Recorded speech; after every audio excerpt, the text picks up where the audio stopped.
starting? Do you feel more in rhythm and know what to expect? Sure. I went through it last year, and that going through it last year with the competition between Gabe and I, and now returning as a starter.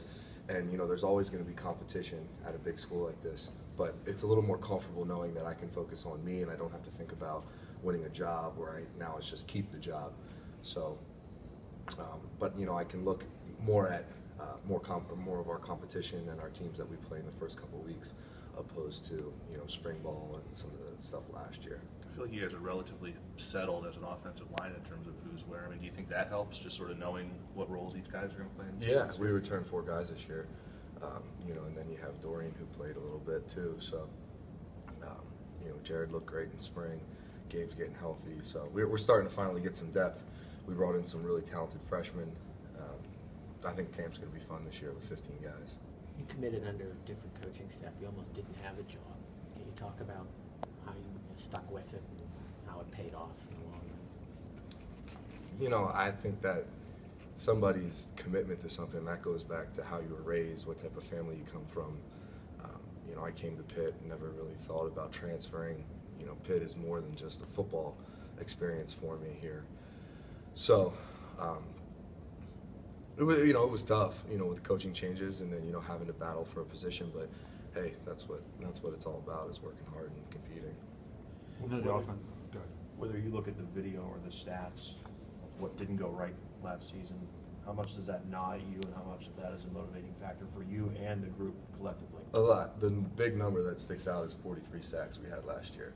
Now, are all 43 sacks the offensive line's fault? No. But, that's kind of, we don't have numbers. We're not running backs, receivers, quarterbacks. So that's our number. We'll own up to it. But we have to cut that number down this year. And that's something that we've talked about multiple times with Coach Huber as a group.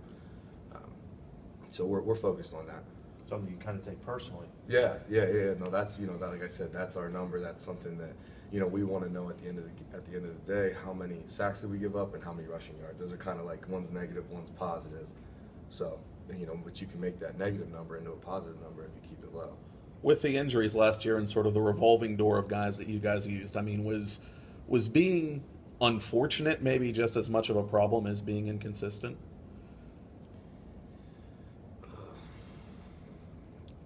It's the way our offense is. There's going to be injuries the way we play.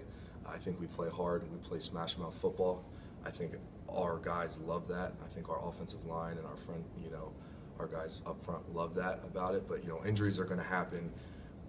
We can only control the things that we need to control, and those are being more consistent. So, with Biz coming back, what have you seen a different player? I mean, does he have a different hunger to him, or just carry himself differently, being healthy now? Sure. Biz has stepped up into a leadership role this offseason, which has been awesome. So now we have Matt, who's the experienced guy on the field, and then you have me, and I do my best to organize as much as I can, and try and get the guys to study as much as possible. And Biz has taken wherever he can help to lead, he's leading, and he's doing a great job with it. And I think that will build confidence in his game. And at left tackle in our offense you got to have confidence. What's